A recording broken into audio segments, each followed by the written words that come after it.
তোমরা যারা আইএসটি এবং ম্যাথসে এক্সাম দিতে চাচ্ছ এবারকার অ্যাডমিশন এক্সাম, তাদের জন্য আজকের ক্লাসটা মোস্ট ইম্পর্টেন্ট। কেননা আজকে আমরা 2024-25 সালের অ্যাডমিশন যে এক্সামটা ছিল সেটাতে যে কোশ্চেনগুলো আসছিল সেগুলো হচ্ছে সলিউশন দেওয়ার চেষ্টা করব। আজকের ক্লাসটার লেন্থ মোটামুটি 40 থেকে 50 মিনিট হবে।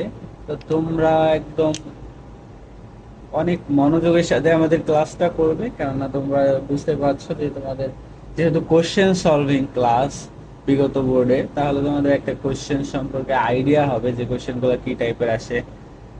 এই জন্য তোমাদেরকে অনেক মনোযোগ দিয়ে কোশ্চেনগুলো দেখতে হবে প্লাস বুঝতে হবে। আই হোপ বুঝতে পারছো। আর তোমরা যারা এখন আমাদের পেইড ব্যাচে যুক্ত হয় দ্রুত যুক্ত হয়ে যাও। তো চলো, আর কথা না বাড়িয়ে আমরা আমাদের মেইন ক্লাসে চলে যাই। তো তোমরা এই পেজটা ওপেন করলে ডিরেক্টলি এইভাবে তোমাদের একটা পেজ শো করবে। এখান থেকে তুমি সব অধ্যায়ের 100টা কোশ্চেন একবারে সিরিয়ালি মেনটেন করে বা সলিউশন করতে পারবা, বা ম্যাথে ক্লিক করে ম্যাথ কোশ্চেনগুলোকে জাস্ট সলভ করতে পারবা। তারপর থেকে তোমার এখান থেকে হচ্ছে পদার্থবিজ্ঞানে ক্লিক করে পদার্থবিজ্ঞানগুলো সলভ করতে পারবা, বা রসায়নে ক্লিক করে পার্ট বাই পার্ট দেওয়া আছে, তুমি যেভাবে খুশি সেভাবে সলভ করতে পারো। তো চলো, এখান থেকে আমরা ডিরেক্ট কোশ্চেনে চলে যাই। তো প্রথম কোশ্চেন তোমরা দেখতে পাচ্ছ যে বিষম বাহু ত্রিভুজ হলো কোনটি? তিনটি বাহু সমান, তিনটি বাহু অসমান, দুটি কোণ সমান, তিনটি কোণ অসমান। বিষম বাহু বলতে বিষম বাহু অর্থাৎ কোনো বাহুই সমান না। তার মানে কি তিনটি বাহুই অসমান, এমন ত্রিভুজকেই তো হচ্ছে বিষম বাহু বলতেছে। বুঝতে পারছো? তাহলে উত্তর সঠিক। পরের প্রশ্নে আসলাম, একটি সমকোণী ত্রিভুজের অতিভুজ 5 সেন্টিমিটার হলে এক বাহু 4 সেন্টিমিটার হলে অপর বাহু কত? আমরা একটা সূত্র পড়েছিলাম যে সি স্কোয়ার ইকুয়ালস টু, সমকোণী ত্রিভুজের ক্ষেত্রে C square equals to A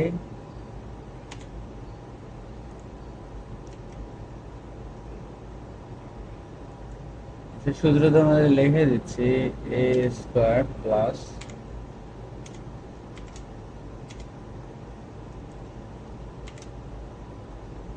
B square. সূত্রটা এমন ছিল না, অতিভুজ স্কোয়ার ইকুয়ালস টু লম্ব স্কোয়ার প্লাস ভূমি স্কোয়ার। অর্থাৎ এই সূত্রটা দিয়ে তোমার হচ্ছে ম্যাথটা হবে। ওখানে অতিভুজের মান দেওয়া আছে কত? 5। তাহলে 5 স্কোয়ার মানে 5 গুণন 5 ইকুয়ালস টু, আর এইদিকে আছে তোমার হচ্ছে কত স্কোয়ার? 4। বলছে যে এক বাহুর মান হচ্ছে 4, একটা বাহু 5, একটা বাহু 4 সেন্টিমিটার। তাহলে বসাই দাও, 5 বসাইলাম আর একটা 4, তাহলে 4 স্কোয়ার মানে 4 × 4। আর একটা বাহু আমরা জানি না, ওটাকে প্লাস অবস্থায় বি স্কোয়ারে রাখলাম। তো এগুলো ক্যালকুলেশন করলে আমাদের কি হচ্ছে, 5 5 নিচে কত হচ্ছে? 25 হচ্ছে, ইকুয়ালস টু 4 4 16 হচ্ছে। আর এইদিকে প্লাস বি স্কোয়ার থেকেই যাচ্ছে, আর এই যে 16টা ওইদিকে গেলে মাইনাস হয়ে যাবে তোমাদের। তাহলে 25 মাইনাস 16 কত হচ্ছে? 25 মাইনাস 16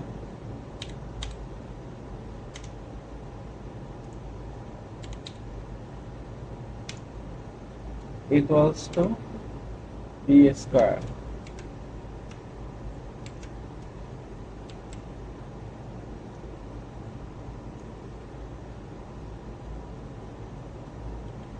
যাই হোক, এটা বি স্কোয়ার ধরে,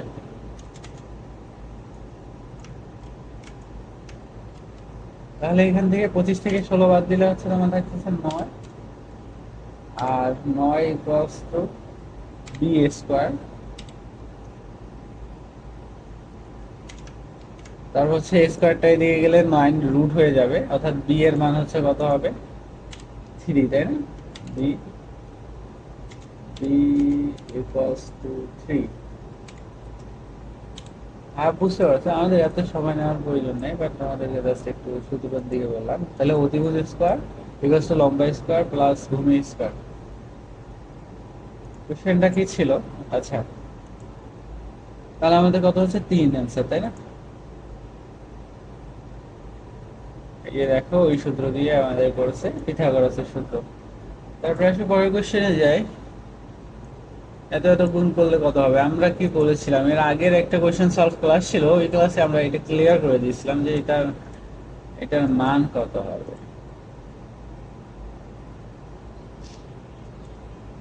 আচ্ছা, এটার মান কিভাবে বের করছিলাম আমরা আগের ক্লাসে? আমরা হচ্ছে এটার মান কিভাবে বের করছিলাম, যে আমরা বলছিলাম যে এরকম টাইপের কোশ্চেন থাকলে তোমরা এই দুটাকে গুণ করবে। এই যে 5 আর 2, 5 আর 2 গুণ করলে কত হচ্ছে? 10 হচ্ছে, তাই না? এখন আসো, 10 দিলেই হবে না। দেখো 10 এর আগে কয় ঘর আগে পয়েন্ট আছে? 1 ঘর, 2 ঘর, 3 ঘর, 4 ঘর, মানে চারটার আগে পয়েন্ট দিতে হবে। চারটা না, 3টা। 1 2, এই যে দুইটা যে ঘর আছে 5-এর আগে, সেই দুইটা শূন্য দিতে হবে। দেওয়ার আগে তোমরা হচ্ছে একটা, দুইটা কি চারটা, দাঁড়াও দেখছি।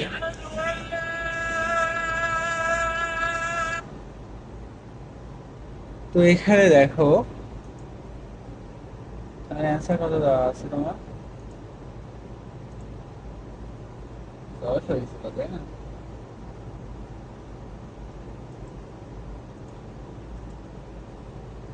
তাহলে অ্যান্সারটা হবে 2 ঘর আগে শূন্য। অর্থাৎ তোমার এই যে একটা ঘর আছে পয়েন্টের পর এবং একটা ঘর পয়েন্টের পর আছে, সেটা তোমরা আগে বসাই দাও, এবং যত ঘর যতটা শূন্য আছে তার আগে একটা জাস্ট পয়েন্ট দিয়ে দাও। বুঝতে পারছো? তার আগে তো একটা শূন্য হয়, বুঝলে? আর পিছনের শূন্য তো দাম নেই, তার মানে অ্যান্সার হচ্ছে এটা। আচ্ছা, আর একবার বলে দিচ্ছি। তোমরা যখন এই টাইপের অঙ্ক দেখবা, তখন কি করবে? এই যে যেই ডিজিট গুলো আছে এগুলো শুধু গুণ করবা। 5 দুগুণ কত হচ্ছে? 10, বসাই দিলাম। এখন দেখো, পয়েন্টের পর কয় ঘর আছে? এখানে পয়েন্টের পর এক ঘর আছে, এখানেও পয়েন্টের পর এক ঘর আছে, তার মানে দুইটা ঘর আছে, তার মানে দুইটা শূন্য বসাই দাও সামনে। দুইটা শূন্য বসাই দিলা, দুইটা শূন্য বসাই দেওয়ার আগে একটা পয়েন্ট দাও। বাস, এটাই তোমার অ্যান্সার। তবে পয়েন্টের আগে শূন্য দিলেও হয়, না দিলেও হয়, তোমরা এটা ভালো করে জানো। আর একদম শেষে যদি শূন্য থাকে পয়েন্টের পর, তাহলে সেই শূন্যর মূল্য থাকে না, তার মানে এটাই অ্যান্সার। বুঝতে পারছো? না বুঝলে আর একটু পজ করে একটু ব্যাকে দিয়ে দেখে নাও। তারপরে আসো,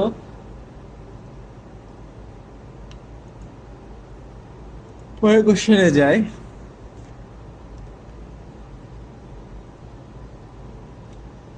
নিচের কোনটি বর্গ সংখ্যা, অর্থাৎ বর্গমূল করা যাবে কত? আমরা মানে হ্যাঁ, আমাদের ম্যাথ ক্লাসে ক্লিয়ার করেছিলাম বর্গমূল, বর্গ সংখ্যাকে বলে যেটার বর্গমূল হয়। অর্থাৎ কিভাবে দেখবে? কোন এমন একটা সংখ্যা আছে যে সংখ্যাকে একই ধরনের সংখ্যাকে গুণ করলে হচ্ছে 9 হয়, এটাকে বলা হয় বর্গমূল। কেন? এই যে দেখো, আমরা কেননা 3 গুণ করলে কিন্তু হচ্ছে 9 পাই। 3 গুণন 3, অর্থাৎ একই জাতীয় দুইটি সংখ্যা আমরা গুণ করে যে ডিজিটটা পাইলাম, এটাকে বলবো আমরা বর্গমূল। যেহেতু ওখানে 9 আছে, বা 9-এর রুট করলে তোমাদের হচ্ছে বর্গমূল। এটা আমরা প্রথম ক্লাসে একদম ক্লিয়ার হয়ে গেছে। তার মানে বর্গমূল চেনার সহজ উপায়, দেখবে যে এমন কোন ডিজিট আছে যেই ডিজিটটা সেম দুইটা ডিজিট গুণ করলে ওই ডিজিটটা হয়। যেমন 3 × 9, এখানে 2 কিন্তু হয় না সেম দুইটা ডিজিট গুণ করলে। 7ও কিন্তু হয় না। বুঝতে পারছো? তবে দেখো, ত্রিভুজের 3টি কোণের সমষ্টি কত? এটা বেসিক 180 ডিগ্রি। তাহলে ত্রিভুজের 3টি কোণের সমষ্টি 180 ডিগ্রি। ধনাত্মক সংখ্যার উদাহরণ। ধনাত্মক বলতে তোমাদের এমন কোন ডিজিট গুলাকে বোঝাবে যেগুলো হচ্ছে শূন্য থেকে উপরে যাবে, প্লাসের দিকে যাবে। শূন্য থেকে প্লাসের দিকে যাচ্ছে এমন ডিজিট গুলোই হচ্ছে তোমাদের ধনাত্মক সংখ্যা। যেমন এখানে দেখছো যে 2 শূন্য থেকে উপর দিকে গেছে না, তাই এটা হচ্ছে ধনাত্মক সংখ্যার উদাহরণ। বুঝতে পারছো? I hope clear. তাহলে উত্তরটা যাচাই করে দেখি, উত্তর ঠিক আছে। পরের কোশ্চেনে যাই।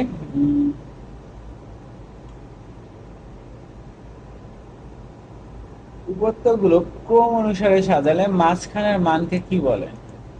উপাত্তগুলোকে ক্রম অনুসারে সাজালে মাঝখানের মানকে কি বলে? মধ্যক বলে, অর্থাৎ উপাত্তগুলোকে ক্রম অনুযায়ী সাজালে। এখানে তুমি হচ্ছে 1 2 3 4 5 6 6 7 8 9 এভাবে সাজাইলা, মানে এই যে মাঝের মানটাকে কি বলবা? দেখো এইদিকেও 4টা থাকলো, এইদিকেও 4টা থাকলো, তার মানে মিডলে কি আছে? 5। তাহলে এই 5কে তুমি কি বলবা? 5কে মূলত বলা হয় মধ্যক, কেননা এটা মাঝের মান বোঝাচ্ছে। বুঝতে পারছো? তাহলে বুঝতে পারছো, উপাত্তগুলোকে ক্রম অনুসারে সাজালে এই মাঝে যে ডিজিটটা থাকে একদম, সেটা হচ্ছে তোমার মধ্যক।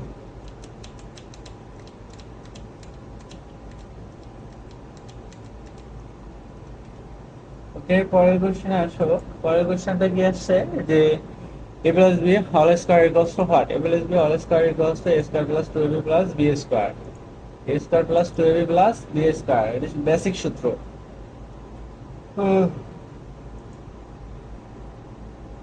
এগুলোর গড় কত? তাহলে আমরা গড় কিভাবে বের করি? কোন ডিজিট দেওয়া থাকলে ওগুলোর গড় কিভাবে বের করি? এই ডিজিট গুলো যোগ করি, যোগ করে জয়টা যতটা সংখ্যা আছে অতটা দ্বারা ভাগ করি। যেমন এখানে তোমার আছে কত?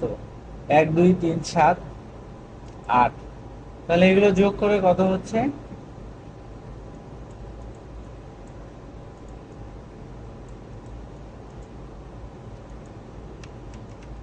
তাহলে এগুলো যোগ করে দেখো, যোগ করে কত হচ্ছে?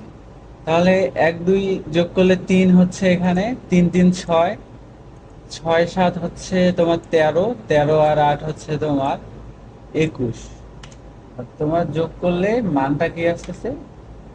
21। এখন 21কে ভাগ দিবা কত দিয়ে? এখানে কয়টা সংখ্যা আছে? 1 2 3 4 5টা সংখ্যা আছে, তার মানে এটা ভাগ হবে কত দিয়ে? 5 দ্বারা। তাহলে এটাকে ভাগ করলে কত অ্যান্সার হচ্ছে? তাহলে হচ্ছে 4.2।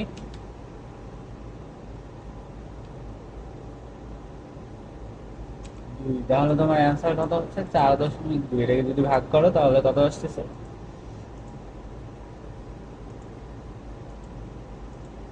তাহলে বুঝতে পারছো, যোগফল 21, তাই 21কে 5 দ্বারা ভাগ করো 4.2। তারপর পরের কোশ্চেনে দেখো, a মাইনাস বি এত হলে a প্লাস বি হবে ইকুয়ালস টু হোয়াট? তাহলে এই টাইপের অঙ্কগুলো করার জন্য আমাদের কিভাবে করতে হয়?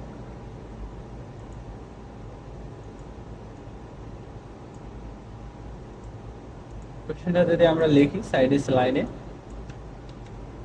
ইকুয়ালস টু হোয়াট, তাহলে আমরা হচ্ছে আমাদের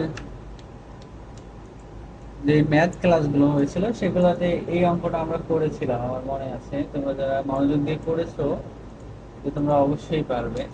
তাহলে যখন এই টাইপের অঙ্ক দেওয়া থাকবে, এই দুইটার মান দেওয়া আছে, এ মাইনাস বি, এ বি এর মান দেওয়া আছে, তখন তোমাকে এই এই যে যেইটার মান বের করতে বলছে সেটাকে নিচে বসাতে হবে। বসালা, তারপর ওটা সূত্র দিতে হবে, ওটা এ স্কোয়ারের সূত্র দিতে হবে। তাহলে এ স্কোয়ারের যদি আমরা সূত্র দেই,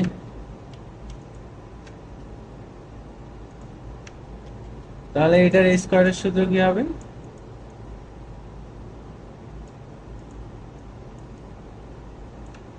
এটার স্কোয়ারের সূত্র যদি আমরা বসাই দেই, a minus B whole square হচ্ছে প্লাস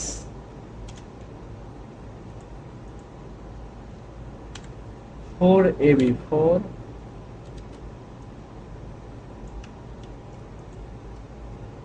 ইন্টু ab। তাহলে এখন মানগুলো বসাই দাও।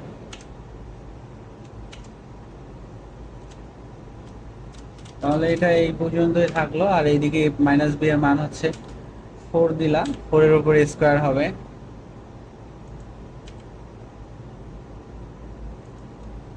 প্লাস, আর হচ্ছে 4 ইন্টু এ বি এর মান হচ্ছে তোমার 60 দেওয়া আছে, তো তুমি জাস্ট এখানে 60 ইউজ করলা।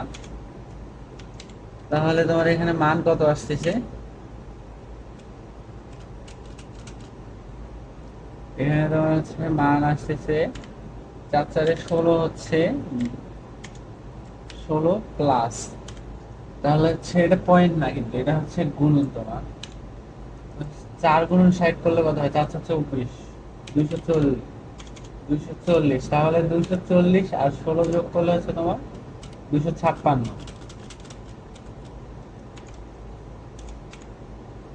তাহলে 256।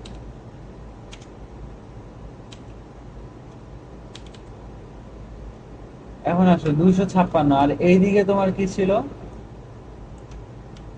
এইদিকে তোমার ছিল এটা, তাই না?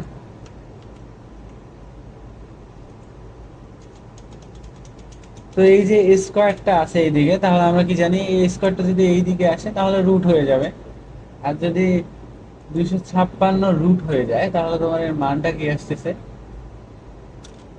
অর্থাৎ এই এইটা যদি উঠে যায় তখন হচ্ছে এইদিকে হচ্ছে তোমার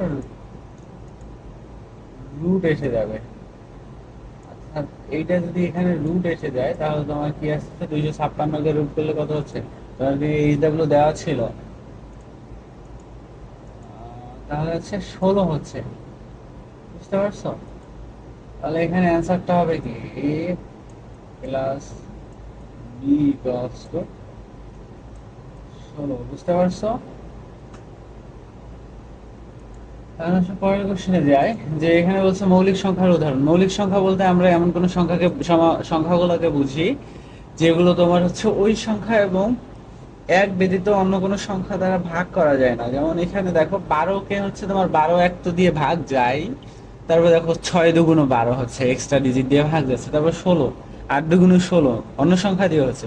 এখানে দেখো 10 5 দুগুণ 10, এক দিয়েও তো 10কে যায়, দশককে 10 এবং 10 দিয়েও যাচ্ছে, কিন্তু মাঝ থেকে এই যে 5 দুগুণ 10 আসছে, এই জন্য এটাও মৌলিক সংখ্যা হবে। কিন্তু দেখো 5 এবং 5কে দেখো, পাঁচককে 5 এর বাইরে ভাঙা যায় কোনোভাবে? যেমন 2 দুগুণ 5 3 দুগুণ 5, এইভাবে কি কখনো 5 করা যায়? না, যায় না। তার মানে অ্যান্সার হবে মৌলিক সংখ্যা 5। বুঝতে পারছো? পরের কোশ্চেনে আসো।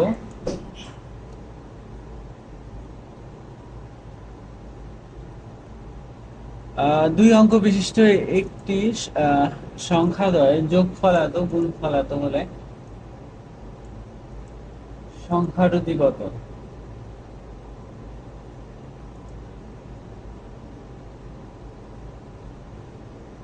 আমরা এই অঙ্কটাও করেছিলাম বিগত সময়ে। আমরা অনেক একটা সংখ্যা ইউজ করেছিলাম। তো শর্টকাটটা তোমরা যদি ক্লাসটা করে থাকো তাহলে হচ্ছে মনে করো ভালো করে বুঝতে পারবে। এখানে তোমার 68 এবং 66 কেন আনসার হলো? আমরা একটা শর্টকাট দিয়েছিলাম অনেক। তাহলে ওখানে বলছে যে দুই অঙ্ক বিশিষ্ট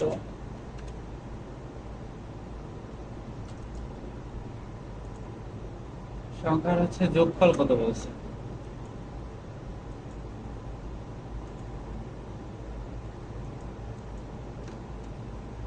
সংখ্যার যোগফল এত গুণফল এত। তাহলে আমরা যদি দুই অঙ্কের বিশিষ্ট একটা সংখ্যা লিখি, এ প্লাস বি ইকুয়ালস টু কত হচ্ছে?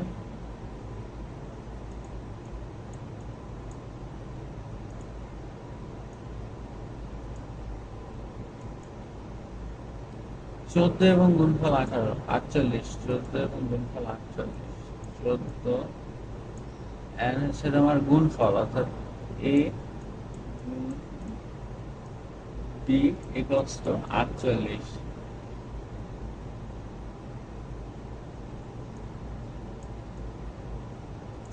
তাহলে আমরা সংখ্যা দুইটা বের করতে বলছে।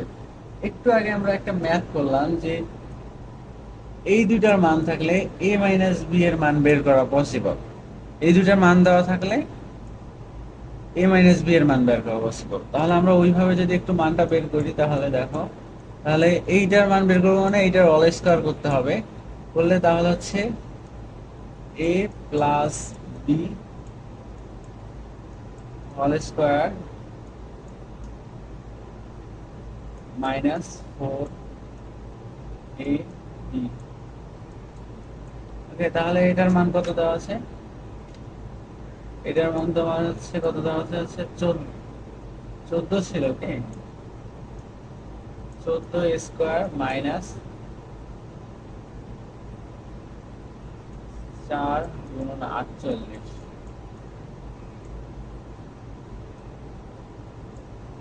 তাহলে আমি যদি একটু হিসাব করি তাহলে হচ্ছে তোমার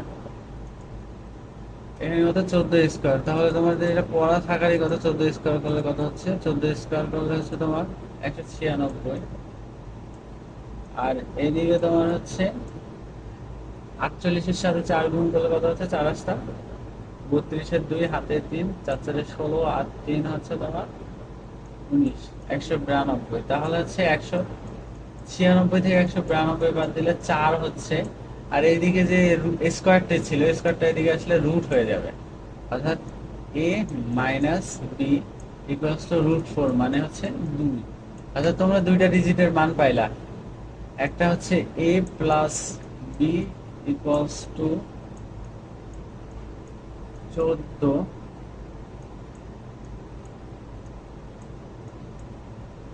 আর আরেকটা মান কত পাইলাম? এ মাইনাস বি ইকুয়ালস টু 2। এটা করলাম কেন? আমাদের এ বির মান লাগবে, আর এ বির মান লাগতে গেলে এখন আমরা যদি যোগ বিয়োগ করি তাহলে এ বির মান বের হয়ে যাবে। দেখো এইটা এটা কাটা যাচ্ছে, তার মানে দুইটা এ থাকতেছে, দুইটা এর মান হচ্ছে তোমার কত? 16। আর তাহলে একটা এর মান কত হবে? একটা এর মান তো অবশ্যই হচ্ছে তোমার 16 হলে একটা,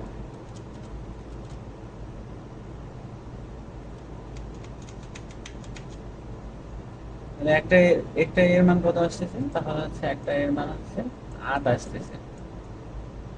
তাহলে এখানে যদি আমরা এর মানটা এখানে বসাই দেই তাহলে কত হচ্ছে? 8 প্লাস, এই লাইনটাতে যদি বসাই দেই 8 প্লাস বি ইকুয়ালস টু 14, তাই না? তাহলে হচ্ছে বি ইকুয়ালস টু 14 থেকে 8 মাইনাস করলে কত হচ্ছে? 14 থেকে 8 মাইনাস করলে তোমার হচ্ছে 8 6 থাকছে, অর্থাৎ এ এর মান হচ্ছে 8 থাকলো, আর বি এর মান হচ্ছে 6। তাহলে 6 8টা দেখো গুণ করে দেখো, 48 হচ্ছে, এন্ড হচ্ছে সংখ্যাটি কত?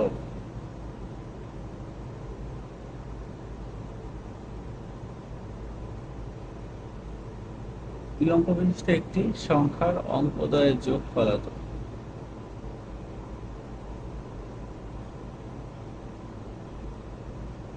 আচ্ছা,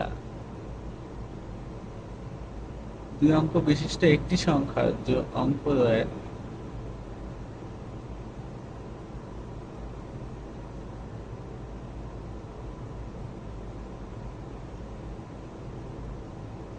তাহলে এই যে দেখো আমরা যেটা পাইলাম, কত পাইলাম?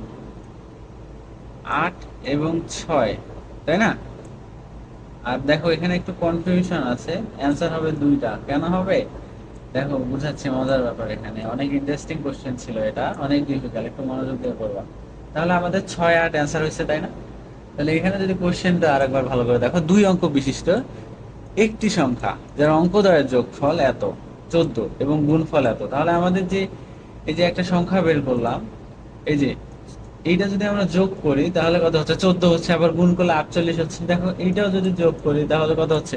14 হচ্ছে, আবার গুণও যদি করি 48। এমনি এই যে অঙ্কটা ছিল অনেক ক্রিটিক্যাল ছিল, মানে প্রথম দেখাতেই তোমার মাথাটা একদম গোল করে দিত। বাট যদি তুমি প্রসেস বাই প্রসেস এইভাবে আগাও তাহলে তোমার একদম ইজিলি বুঝতে পারবো। তাহলে প্রথমত আমাদের দেওয়া ছিল এই দুটার মান, তাহলে আমরা কি জানি? এই দুটার মান দেওয়া থাকলে এ মাইনাস বি এর মান বের করতে পারবো। আর এইটার মান বের করতে গেলে স্কোয়ারের সূত্র দিলাম, সূত্র দিয়ে দেখলাম এ মাইনাস বি এর মান হচ্ছে 4। তাহলে আমরা এ প্লাস বি এর মান পাইছি, এ মাইনাস বি এর মান পাইছি, তাহলে একটার মান পাবো না? তাহলে এইটার মান দিয়ে কাটাকাটি করলাম, বি বি কাটা দিলাম, তাহলে দুইটা এর মান হচ্ছে 16। তাহলে একটা এর মান দাঁড়ায় কত? 8। এই যে 8 লিখছিলাম আমরা। তাহলে একটা এর মান যদি এখানে 8 বসাই দেই তাহলে 8 থেকে 14 থেকে 8 বাদ দিলে বি এর মান পাচ্ছি না? এই যে 14 থেকে 8 বাদ দিছি, যা হচ্ছে বি এর মান হচ্ছে কত বের হয়েছিল? 6 বের হয়েছিল। বি এর মান কত বের হয়েছিল? 6। তাহলে দুইটার মান পাইলাম 6 8। এই যে দুইটা বসাইলে 86 হয় বা 68 হয়, যে দুইটার গুণফল 48 হয় এবং যোগফল হচ্ছে তোমার 48 হয়। বুঝতে পারছো? এখানে একটু বেশি সময় লাগতেছে, পরের কোশ্চেন গুলোতে দ্রুত হয়ে যাবে। আচ্ছা, তারপর দেখো 50 মিটার দৈর্ঘ্য এবং 40 মিটার প্রস্থ আয়তের ক্ষেত্রে কত? ক্ষেত্র ক্ষেত্রফল কত? তাহলে আমরা এগুলা অঙ্কের ক্ষেত্রফলের সূত্র কি? দৈর্ঘ্য গুণন প্রস্থ। তাহলে 5 4 5 20, তাহলে হচ্ছে 2000 বর্গমিটার। ক্ষেত্রফলের সূত্র কত? দৈর্ঘ্য গুণন প্রস্থ, তার মানে 40 গুণন 50 দাও, তাহলে অ্যান্সার হয়ে যাচ্ছে। এবার দেখো স্বাভাবিক সংখ্যার উদাহরণ কোনটি? স্বাভাবিক সংখ্যা এই দশমিক সংখ্যা না 1 2 3 4, চোখ বন্ধ করে তো 1 2 3 4 দিতেই পারো, কারণ এগুলো সিকোয়েন্স মেনটেন করে আগাচ্ছে। বর্গক্ষেত্রের এক বাহুর দৈর্ঘ্য এ হলে পরিসীমা কত? বর্গক্ষেত্রের এক বাহুর দৈর্ঘ্য, বর্গক্ষেত্র বলতে যে যেটা হচ্ছে চারটা বাহুই সমান। বর্গক্ষেত্র বলতে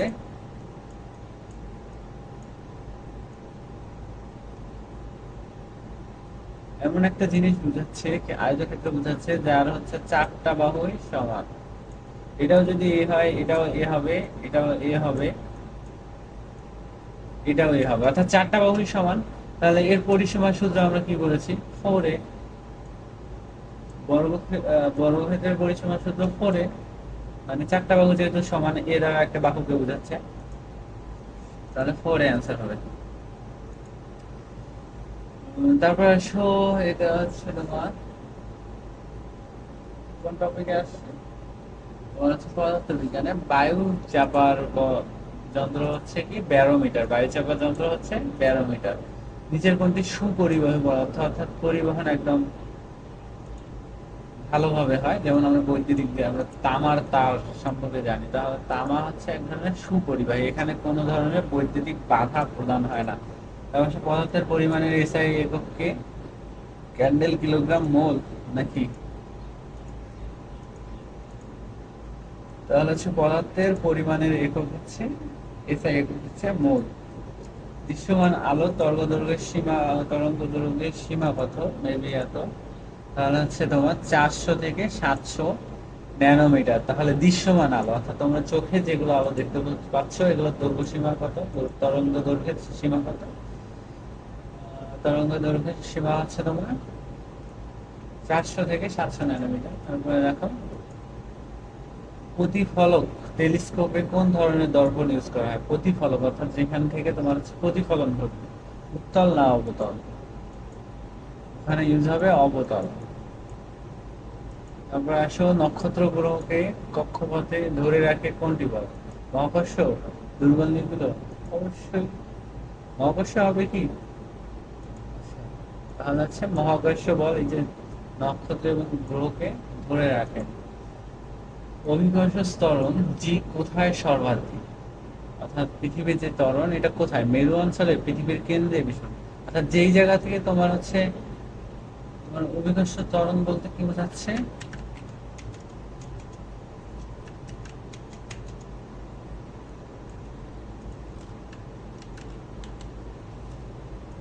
অর্থাৎ পৃথিবীকে যে সেন্টার বল কেন্দ্র টানতিছে, সেটার হচ্ছে সবচেয়ে পাওয়ার কোথায়? একদম বাহিরে নাকি একদম কাছে?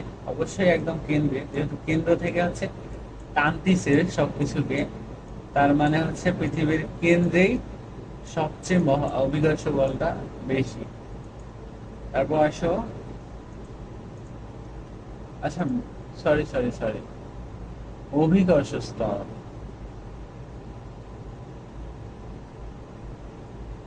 এটা হচ্ছে মেরু অঞ্চলে হবে, দুঃখিত। পরের কোশ্চেনে আসো, নিচের কোনটির স্থিতিস্থাপকতা সবচেয়ে কম? কাঁচ না কাঠ? কাঠের হচ্ছে তোমার, কাঠ লাগাইতে গিয়েও কাজ লাগাই ফেললাম, আচ্ছা যাই হোক, কাঠের স্থিতিস্থাপকতা সবচেয়ে কম, কারণ এখানে তোমার দেখতেই পারো যে গ্যাপ থাকে কাঠের মধ্যে, কিন্তু কাঁচ বা লোহা বা অ্যালুমিনিয়াম এগুলোতে তোমার হচ্ছে মনে করো তেমন একটা তোমার হচ্ছে গ্যাপ থাকে না, এগুলো একদম অ্যাটাচড হয়ে থাকে। কাঠটা একটু ব্যতিক্রম করবে, তাই এটা হচ্ছে স্থিতিস্থাপকতা কম। তারপরে দেখো 5 সেকেন্ডে এত কুলম্ব চার্জ প্রবাহিত হলে বিদ্যুৎ প্রবাহ কত? তাহলে এই টাইপের অঙ্কগুলো কিভাবে করবা? তাহলে এগুলো হচ্ছে আমরা পদার্থবিজ্ঞানে গেলে একদম ক্লিয়ার হয়ে যাবে, যদি এখানে ওরা হয়তো বুঝবে না। 2 এম্পিয়ার হবে। এটা হচ্ছে সূত্র হচ্ছে কি ছিল? I equals to Q T. Q এর মানে হচ্ছে কত কুলম্ব চার্জ যাচ্ছে এবং টি তে হচ্ছে কত সেকেন্ড দ্বারা যাচ্ছে।